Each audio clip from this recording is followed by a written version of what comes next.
누구든지 주의 이름을 부르는 자는 구원을 받으리라. 그런즉 그들이 믿지 아니하는 이를 어찌 부르리요? 듣지도 못한 이를 어찌 믿으리요? 전파하는 자가 없이 어찌 들으리요? 보내심을 받지 아니하였으면 어찌 전파하리요? 기록된 바 그것보다 좋은 소식을 전하는 자들의 이어 함과 같으니라. 아멘. 하면서 여러 사람들에게 많은 충격을 안겨다 주었습니다. 이제 그 세월호 선장 선언에 대한 재판이 한국에서 시작이 되었습니다. 여러분은 그 배에 탄 수백 명의 승객의 목숨을 내팽개치고 저 혼자 살겠다고 도망친 그 선장, 그 선원들에 대해서 어떻게 생각하십니까? 정말로 그래서는 안 된다. 설령 자기가 살고 싶다 하더라도 다른 사람을 살려놓고 최소한 살리려고 노력은 해놓고 탈출을 했어야 했다. 여러분 그렇게 생각하지 않으십니까? 저는 그 선장 그분을 바라보면서 저도 이번에 선교팀 60명을 인솔해가는 단장으로서 내가 뭐 그런 일이 안 생기기를 바라지만 어려운 일이 생기면 기꺼이 내 한 목숨 죽어서라도 그 사태를 수습하고 와야지. 나 혼자 살아와서는 정말 욕되겠구나 하는 그런 생각을 많이 했습니다. 여러분, 우리가 그 세월호 선장을 욕하는 것은 쉽습니다. 어떻게 보면 너무나 당연하게 생각들 하고 있습니다. 그런데 조금만 선교와 관련해서, 영적인 사명과 관련해서, 생명 구원하는 일과 관련해서, 증인되는 일에 관련해서 과연 나는 선장과 같은 그런 삶을 살고 있지 않는가? 돌이켜본다면은 우리는 그 선장의 얘기를 쉽게 할 수 없게 됩니다. 정말 하나님이 살아계시고, 정말 하나님께서 예수 믿는 자를 구원하시고, 정말 하나님께서 전도를 통해서 불신자를 죽음에서 천국으로, 죄악에서 의로 구원한다는 진리를 내가 믿고 있다면, 그리고 내가 그 믿음으로 하나님 자녀됨을 감사하고 이 자리에 성도로서 구원받은 성도로 산 자 있다면은 왜 나는 그 생명의 복음을 열심히 전하고 있는가?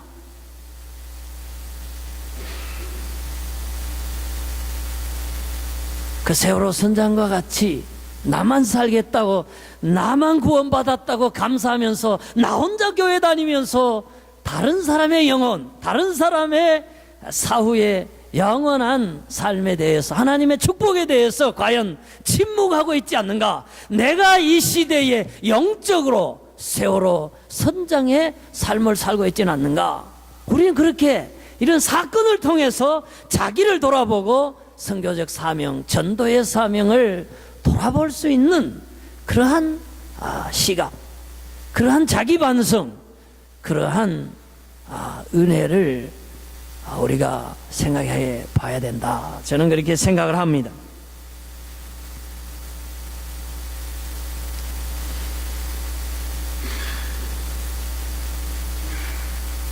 왜냐하면은 사람을 살린다, 누구의 영혼을 구원한다, 죄에서 하나님께로, 죽음에서 생명으로, 지옥에서 천국으로 돌이키게 하는 것은 굉장히 좋은 일일 뿐만 아니라 기독교인의 사명입니다. 그리고 특별히 기독교의 핵심이고 진리의 본질입니다. 오늘 제가 이런 말씀을 드리는 것은 제가 선교를 가기 때문에 선교를 해야 된다. 그렇게 얘기하고 싶지가 않습니다.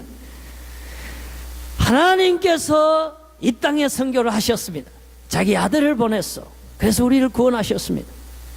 그리고 예수께서 이 지상에 사시면서 마을 방방 곳곳에 빌리지를 걸어다니면서 하늘에 입을 열어 가르쳐 가라사대 회개하라 천국이 가까웠느니라 그 복음을 전해주시고, 그리고 제자들에게 선교를 부탁하시면서 이 지구상을 떠나 하나님께로 가셨습니다. 그리고 이 복음이 땅끝까지 증거되면 다시 오시겠다고 약속을 하고 가셨기 때문에 선교는, 복음 전도는, 이벤젤리즘은 우리가 해야 될 선택이 아니라 하나님께서 명령해 주신 모든 기독교인들이 무조건 순종해야 할 절대 절명의 사명이다 하는 것을 제가 말씀을 드리는 것입니다. 하나님 말씀을 우리 한번 보도록 하겠습니다. 하나님께서 사도 바울을 통해서 로마서 1장에 그런 얘기를 했습니다. 사도 바울이 로마에게도 로마에 복음 전하기를 원한다. 그리고 나는 복음의 사도로서 이 복음을 부끄러워하지 않는다. 왜? 여기 한번 읽어보실까요? 복음은 시작. 복음은 모든 믿는 자에게 구원을 주시는 하나님의 능력이 됨이라. 우리 영어권 우리 친구들 한번 읽어봐요. It is 시작. 지금 읽어봐요. 크게 시작.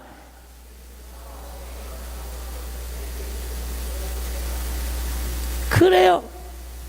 우리 하나님께서 예수 믿는 사람들에게 salvation, 구원을 주신다 그랬어요. 여러분, 우리가 잘 알아야 됩니다. 하나님이 누구에게 구원을 주시는가? 인물 보고 no. 인물 보면요 오늘 지옥 갈 사람들도 있어요. 여기 키 보면요 저는 천국 못 가요. 2km 어떻게 가겠어요? 그러나 하나님께서 구원하시는 조건은 그게 아니에요. 학력도 아니고 돈을 얼마나 가졌느냐도 아니고 학벌이 얼마만큼냐도 아니고 누가 예수를 믿느냐, 누가 예수를 하나님의 아들로 나의 메시아로 하나님으로 믿느냐, 그걸 보고 구원하시기로 하나님이 결정하셨기 때문에 하나님의 아들이 메시아여 우리의 구세주라고 선교하는 것, 전도하는 것, 이거는 너무나 중요한 행위가 된다 하는 것입니다. 그래서 우리 예수님이요 지구를 떠나시기 바로 직전에 그렇게 얘기하신 거예요. 성령이 오신다. 오시면 너희들이 성령으로 충만하게 되는데, 그러면 성령을 받고 난 그 다음부터 열심히 선교해야 된다. 전도하러 나가야 되는데 예루살렘도 전도하고 유대도 전도하고 사마리아도 전도해서 땅 끝까지 내 증인이 되어야 한다. 주님이 그렇게 얘기를 하셨어요. You will be my witness. 우리는 하나님의 증인입니다. 여러분, 증인이 뭐예요? 증인, witness가 뭐예요? 무엇을 봤어요? 뭘 들었어요? 그걸 얘기하는 사람이에요. 법정에서. 그러면 판사가 그걸 듣고 이거는 뭐다, 이건 아니다 결정을 하잖아요. 우리는 witness예요. 하나님이 살아계신 데 대한 witness, 예수를 믿어야 구원을 얻는다는 그 진리에 대한 witness. 하나님을 믿는 교회 안에 있는 사람들이 어떻게 하나님께서 기도를 들어주시고 어떻게 하나님께서 우리의 삶을 축복된 삶으로 인도해 주신 거기에 대한 위트네스입니다. 그 역할을 하나님께서 우리들에게 맡기셨다 하는 것입니다.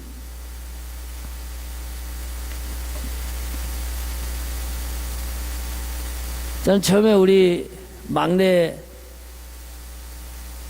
다혜가 아프리카 케냐에 2달 동안 선교 간다 그래서 내가 가지 마라 그랬어요. 야, 여러분 어떻게 목사가 자기도 니카라과 선교 가면서 딸내미 보고 가지 마라 그러냐고 그렇게 생각할지 모르겠어요. 여러분, 근데 그 케냐 나이로비에 그 폭탄이 터졌잖아요. 작년에 그 수십 명이 죽었어요. 그 말라리아도 있지, 에이즈도 있지. 그리고 뭐 아들 같으면 좀 덜한데 딸이 가겠다니까 더 걱정이 되는 거, 아버지로서. 그래서 내가 가려면 다른 데 가라. 안전한 데 어디 가라. 제가 그렇게 얘기를 했어요. 근데 계속 아프리카 찬양만 부르고 아프리카 사람들하고 채팅하고 아프리카에서 보낸 페이스북만 보고 계속 아프리카를 위해서 1년간 기도하는데 이거는 사람의 마음이 아니다. 이건 하나님이 그 아프리카에 대한 마음을 주시는구나 하는 생각이 들어서 내가 그랬어요. 그래, 하나님께서 선교를 명령하셨고 하나님이 너를 아프리카로 보내시는 것 같으니까 그러면 가야지. 여기 안전하지만 여기도 총 맞아 죽는 사람 있고 교통사고 나서 죽는 사람 있는데 거기 테러가 있어도 하나님이 너를 지키면, 너를 살리기로 하나님이 결정하셨다면 폭탄이 떨어져도 너는 살 것이다. 그러니 안심하고 가라 해서 제가 가라 그랬어요. 근데 어제 우리 다혜하고 친하게 지내는 유대인 할머니가 우리 집에 전화했어요. 자기는 다혜를 참 좋아하는데 이거 다혜를 위해서 하는 얘기인데 아프리카 케냐 보내지 말라고 나보고 전화를 해서 신신당부하는 거예요. 그래서 내가 참 뜻은 고맙지만은 하나님이 지켜줄 줄로 우리는 믿기 때문에, 하나님께서 우리 기도를 들어주시는 것을 알기 때문에, 그리고 이 선교는 하나님께로 비롯됐고, 그리고 이 선교는 하나님의 명령에 순종해서 죽기까지 끝까지 행해져야 하는 숭고한 사명이기 때문에 저는 조금도 흔들림 없이 이 딸을 아프리카로 보내기로 결정했습니다. 왜 그렇습니까? 하나님께서 인간을 구원하실 때에 일방적으로 하나님이 구원하시지 않습니다. 하나님은 누군가 전도자를 보내시고 누군가 먼저 믿는 사람을 보내서 복음을 듣게 하시고, 그 복음을 들을 때에 하나님이 선택한 사람은 마음이 열리고 예수를 믿게 되고 크리스찬이 되고 회개하고 새 사람이 되게 하기 때문에 반드시 전도자를 통해서, 전도를 통해 선교의 사역을 통해서 하나님의 교회의 멤버가 되게 하시기 때문에 우리는 선교를 해야 됩니다. 보세요, 제 말이 아닙니다. 주의 이름을 부르는 자는 구원을 받는데,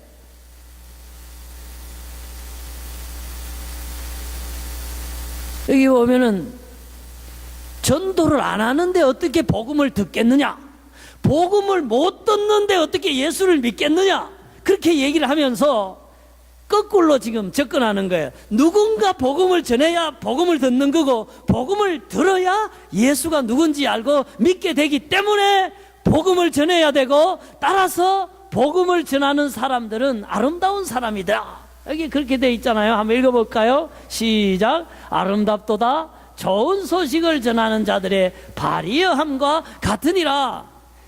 전도자의 발만 아름다운 겁니까? 문학적인 표현이지요. 전도가 아름답다 하는 말은 전도 사역이 아름답고, 그리고 전도를 보내는 패밀리가 아름답고, 전도를 파송하는 교회가 아름답고, 전도를 위하여 함께 기도하는 자가 아름답고, 전도를 위하여 합력하는 교회가 아름답다고 하는 말씀을 하나님이 오늘 우리들에게 주시는 것입니다. 그래서 사탄은 전도를 제일 싫어합니다. 선교를 제일 싫어하는 세력이 사탄입니다. 여러분, 예수님이 이 땅에 오셔서 공생애를 통해서 이제 전도 사역을 시작하려고 할 때에 그 광야에 제일 먼저 누가 찾아왔습니까? 마귀가 찾아왔어요. 시험했어요. 못하게 시험했습니다. 사도들이 성령의 충만함을 받고 말이죠, 안전병이를 막 일으키고, 너희들이 십자가에 못 박혀 죽은 그 예수가 부활하셨다. 그분은 하나님의 아들이셨다. 너희들은 지상 최대의 실수를 했다. 회개하고 예수를 이제라도 믿고 그분의 구원을 받아라고 했을 때에 누가 제일 싫어했습니까? 사단의 사조를 받는 예수를 죽였던 그 사람들이 사도들을 때리고 사도들을 감옥에 가두고 사도들에게 예수의 옛자도 얘기하지 마라, 죽이겠다, 그렇게 위협하고 내쫓았습니다. 여러분, 우리가 깨달아야 할 게 있어요. 이 선교는 마귀가 제일 싫어하는 일이구나. 이 선교는 하나님이 가장 좋아하시는 중요한 일이로구나. 그러므로 선교를 시작하는 사람에게 마귀가 시험합니다. 여러분, 마귀가 환난을 줍니다. 왜? 선교하지 못하게. 여러 방면을 통해서 마귀는 시험합니다. 왜? 자기 백성이라고 생각했는데 하나님께로 넘어가니까, 자기가 지옥에 보내겠다고 생각했는데 천국으로 넘어가니까, 하나님 자녀로, 구원으로, 생명으로, 은혜로 넘어가니까 사단은 마지막 발악을 해서 선교를 방해합니다. 그렇기 때문에 지난번 우리 유 목사님 설교하신 것처럼 선교는 전쟁입니다. 한 영혼을 놓고 천국으로 데려가려고 하는 하나님 세력과, 그리고 이것을 놓치지 않으려고 하는 흑암과, 하늘의 공중의 권세 잡은 그런 마귀 사단의 세력과의 영적 전쟁입니다. 이 전쟁은 총으로, 칼로, 힘으로 이기는 전쟁이 아닙니다. 성령의 능력으로, 하나님의 은혜로, 기도로, 사랑으로, 하나님의 진리로 이길 수 있는 전쟁입니다. 그렇기 때문에 이 전쟁을 앞두고 우리 열심히 기도를 해야 됩니다. 저는 선교 현장에 있으면서 정말 마귀가 미사일을 펑펑 쏘고 막 총을 쏘고 막 우리를 공격해 오는 것을 정말로 피부로 느낄 수 있고 온 영으로 느낄 수가 있습니다. 그래서 우리 선교하는 동안에 우리 성도님들이 한 마음으로 기도해 주시기 바랍니다. 교회에 나오셔서 기도해 주셔도 좋고, 집에 계시더라도 일터에서라도 선교에 나가 있는, 전장터에 나가 있는 우리를 대신해서 우리와 함께 하나님 나라를 위하여 싸우는 전사들을 위해서, 영적 전사들을 위해서 하나님께서 그들의 생명을 보호해 주시고 그들의 안전을 보호해 주시고, 그들이 사단과의 죄와의 전쟁에서 사단의 묶임을 받은 질병에 있는 사람, 죄악에 있는 사람, 영적으로 포로된 사람을 자유케 하고 강건케 하고 생명을 주는, 의롭게 하는 하나님 자녀 삼는 이 사역에 있어서 하나님이 도와주시고, 하나님 모든 장벽을 무너뜨리시고, 하나님이 예비하시고 하나님이 승리케 해주시도록 여러분 한 마음으로 기도해 주시기를 주님의 이름으로 부탁드립니다. 아멘. 여러분, 어떤 사람이요, 쌀을 52가마를 가지고 있어요. 52가마를 집에 쌓아 놓으면 그냥 집채 무대기만 하잖아요. 너무 좋아요. 저 먹고 사는데 지장이 없어요. 좋아요. 자, 그런데 옆집에는 쌀이요 없어요. 굶고 있어요. 밥때가 됐는데 밥을 먹지 못해요. 자, 그런데 그 쌀을 52가마를 가진 사람이 한 대박도 한 가마도 안 줘요. 옆에는 굶어 죽는데. 그런 사람이 있다고 하면 여러분 그 사람 보고 뭐라 그러겠어요? 아이고 저 욕심 더럽게 많네 저거. 왜 저 옆에는 굶어 죽는데 쌀 몇 가마라도 줘서 좀 구제를 하지. 저만 저렇게 처먹고 저게 인간이냐 이게? 그런 생각 안 들겠어요 여러분? 마찬가지예요. 영적으로 지금 니카라과는 너무 가난해요. 먹을 거 없는 사람이 있어요. 하루에 한 끼 먹는 사람이 있어요. 복음을 들으면 예수 믿을 수 있는 갈급한 목마른 사슴처럼 그런 사람들이 수없이 있어요. 일주일 사역하는데 수백 명씩 수천 명이 그리스도에게 돌아오고 은혜 받을 사람이 있는데 우리 목사님, 우리 장로님, 우리 청년들 10명 빠져나가니까 우리 한 주 어려워지니까 우리는 선교 보내면 안 된다. 우리 목사님 선교 못하게 해야 된다. 이렇게 얘기를 하면은 쌀 52가마 가지고 한 돌도 없어서 밥 굶고 있는 이웃에게 안 주는 사람하고 우리하고 다를 게 하나도 없어요. 더 나빠요 오히려. 그래서 여러분 임목사 한 주간 없더라도 복음을 위해서 그 가난한 사람을 위해서 죄악에 빠진 사람을 구원하기 위해서 우리 목사를 한 주간 보냈다. 그렇게 생각하면 얼마나 자랑스러워요. 얼마나 우리가 감사한 일이에요. 여러분 사실이 그렇습니다. 제가 어디 휴가지가 없어 니카라과에 갑니까?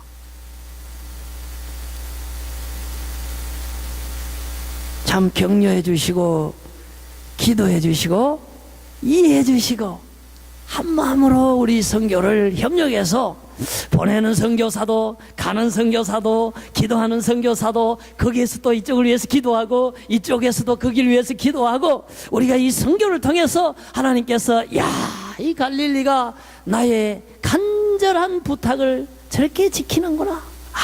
참 좋은 교회구나. 이 시대에 내가 사랑할 만한 교회구나. 하나님이 감동하셨어. 우리를 축복하시는 그런 선교하는 교회, 명령에 순종하는 교회, 하나님께 영광 돌리는 교회, 가난한 사람을 구제하는 교회, 많은 영혼을 그 중미 땅에서 주님께로 돌이키게 하는 그런 아름다운 교회, 선교회의 교회, 교인 되시기를 주님의 이름으로 축원합니다. 아멘. 이번에 그 홍신희 사모님도 6월 26일 날 원주민 선교 출국하시고 임다혜도 6월 26일 날 아프리카 케냐로 출국하고 우리 니카라과는 선교팀 또 6월 26일 목요일 날 출발해요. 우리 그거 의논한 적 한 번도 없어요. 너무 딱 그렇게 된 거예요. 그래서 오늘 우리 이따가 파송하면서 기도하면서 같이 기도하려고 해요. 근데요 제가 생각해 보니까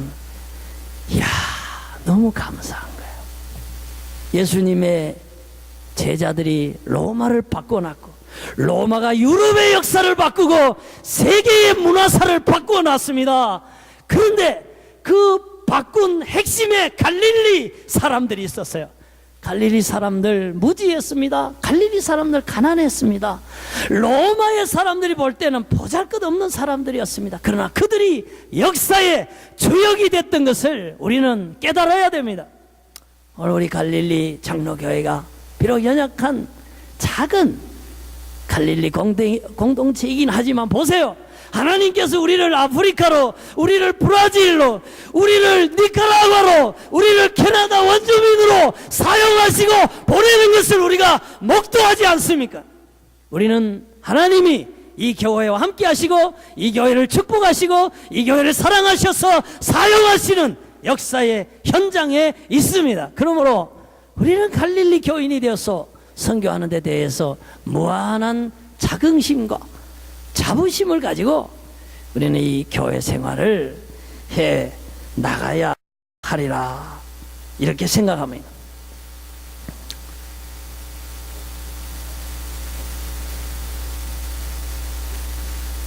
조선에 130년 전에 언더우드 선교사가 미국에서 들어왔습니다. 1882년 부활절 아침에 제물포 인천항을 통해 들어왔습니다. 와보니까 남자들이요 술 마시고 겨울에 할 일 없으니까 노름하고 그 집에 와서는 부인네들을 막 좁혀는 거예요. 그리고 여자들은 학교를 안 보내는 거예요. 학교도 없고 학교를 안 보내는 거예요. 아프면 무당인테 가가지고 약을 먹어야 되는데 무당인테 가서 굿하고 살풀이하고 막 이러는 거야. 너무 불쌍하니까 학교를 열었어요. 그래서 여자분들을 학교에 와서 교육받게 해서, 그게 바로 이화여자대학교의 전신 이화학당이에요. 아픈 사람을 치료해야 되니까 병원을 만들었어요. 광회원이라고. 그게 연세의료원이 돼서 지금 연세병원이 된 거예요.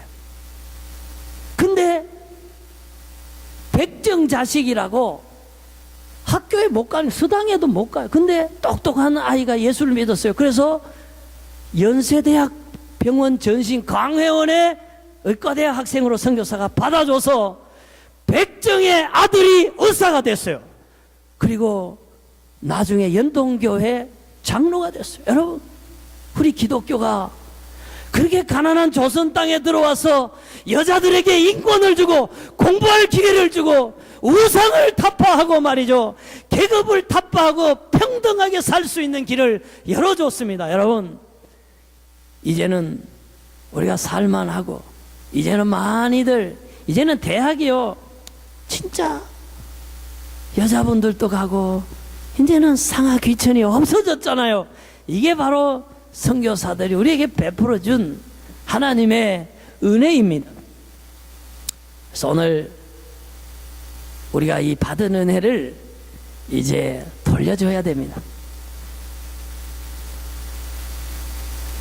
미국이 언더우드 선교사를 한국에 보내던 그러니까 지금부터 130년 전에 비하면 한국은 지금 너무나 잘 삽니다. 미국보다도. 얼마나 교회가 융성한지 모릅니다. 이제는 우리가 이 사랑을 안고, 이제는 이 복음을 안고, 우리 민족이 하나님께 받은 은혜를 제3세계의 가난한 사람들, 그 영적인 어둠에 있는 사람들에게 이제 갚을 때가 왔습니다. 하나님께서 이 놀라운 은혜를 우리 교회에 주신 것을 감사하면서, 여러분, 저는 가서 목숨을 걸고 우리 교회를 위해서 기도하겠습니다. 하나님, 내가 이렇게 남모르고 이렇게 더운 데 와서 고생하면서 이 땅의 이방의 교회를 위하여 기도하는데, 내가 몸담아 위임받은 갈릴리 교회를 하나님 축복해 주시기 원합니다. 갈릴리 교회에 속한 가정가정마다 복을 주시고, 갈릴리 교회에 속한 기관기관마다 은혜로 역사하여 주시기를 원합니다. 생명을 다하여 기도할 것입니다.